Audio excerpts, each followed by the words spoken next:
we're seeing this interesting kind of culture of what I'm calling activism and self-expression.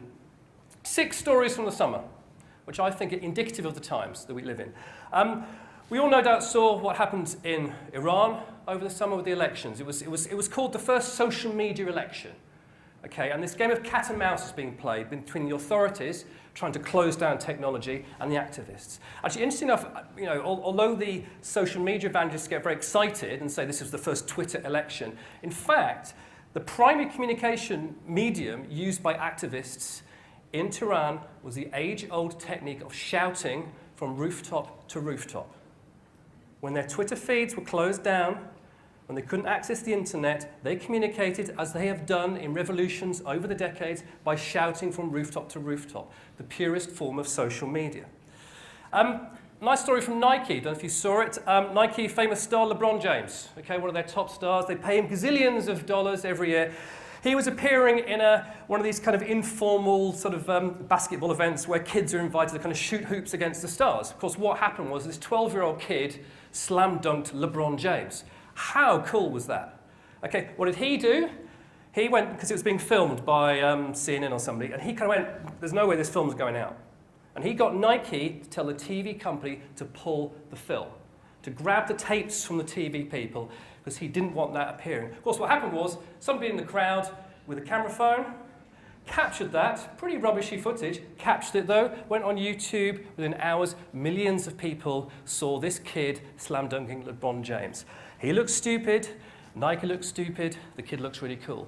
Now my hope is that Nike are going to sign this kid up, because if Nike are the business I think they are, they'll realise they made a big mistake there. But classic case of a celebrity's ego and a vacillating company, but failing to actually respond to what's happening in the market. Interesting political development in Sweden. Don't know if you saw it in European elections. We now have the Pirate Party in the European Parliament, which I think is fantastic. Pirates in the European Parliament. There are MPs from Sweden from the Pirate Party. They got 7% of the vote in Sweden, which gave them a European MP. They have a very simple platform, free file sharing. The right of individuals to share files between each other. Started from the Pirate Bay was a file sharing business. 4 of its directors were arrested and imprisoned in Sweden for breach of intellectual property. So they formed a political party. So now a political movement advocating free file sharing. We live in very strange and interesting times. Don't know how many of you went to London this summer. Interesting development in Trafalgar Square, which I thought again was indicative of a new mood of the times. It was described as art for the Facebook generation. Anthony Gormley, who's a famous artist, Angel of the North, you may have seen his work, he believes in this whole concept of public art, celebrating the everyman. For 100 days, the empty plinth on Trafalgar Square, and every hour a different person was given the chance to stand on top of the plinth and do whatever they wanted to do. Sit there, feed the pigeons, make a protest, juggle. Apparently there were some people even taking all their clothes off. I missed that one.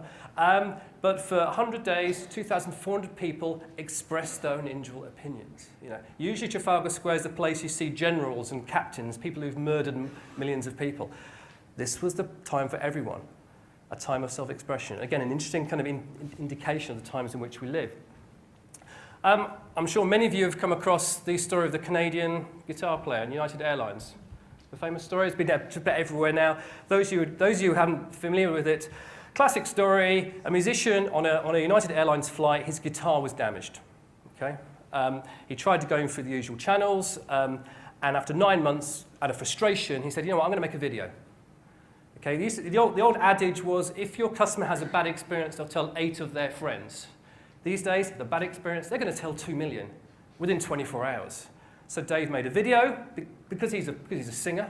Of course, it was a good song, a great video, went onto YouTube. 24 hours later, 2 million people had seen this video. It spun and spun and spun. Now, United did what companies do. They said, we're really sorry. It won't happen again. This is a real learning experience. The trouble is, though, United are now struggling because Dave's now got a career. Because Dave's now made another video.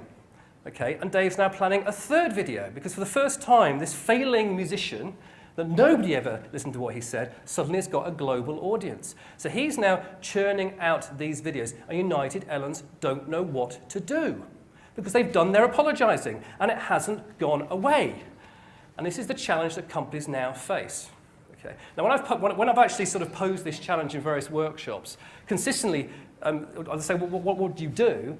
The solution to most people seem to come was, well, why aren't United, where's their video? Why aren't they getting involved in this? Forget doing the apologising. A game is being played.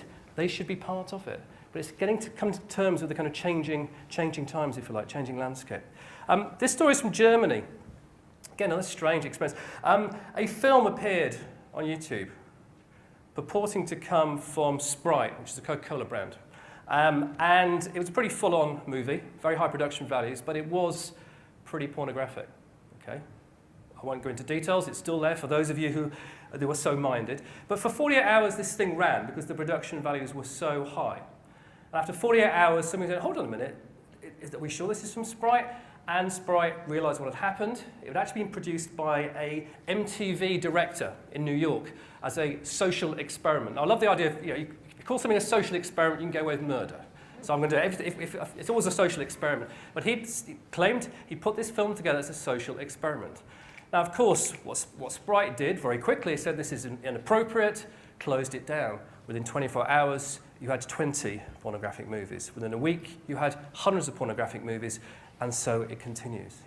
One's inability to control your reputation when consumers are willing to do this with your particular brand.